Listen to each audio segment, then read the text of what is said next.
Chairman Comer, this report also recommends, to your point, strategies for these federal agencies to identify and counter the CCP's influence.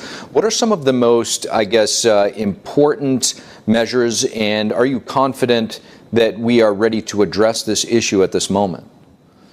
No, I'm not confident. I was hopeful that we were a little better prepared. China is our biggest threat. And yet the average government employee, even the high-ranking government employees, don't know what to look for. We all know about the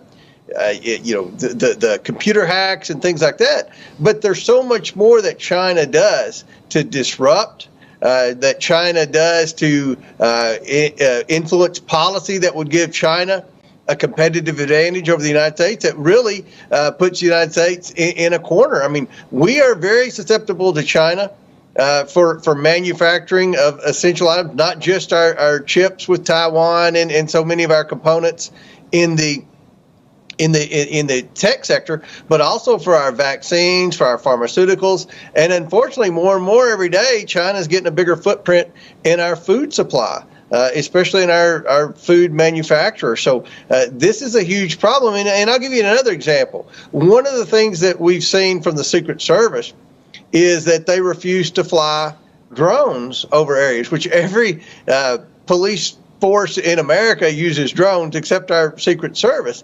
One of the reasons they've told me that they're hesitant to use drones is because so much of the components in drones are made in China, and they fear that China may have eyes on those drones and may be able to manipulate intelligence that would be counter to protecting America. I mean, that's a perfect example of how this administration and previous administrations have allowed China to get much more influence in the United States than we should have ever allowed them to have.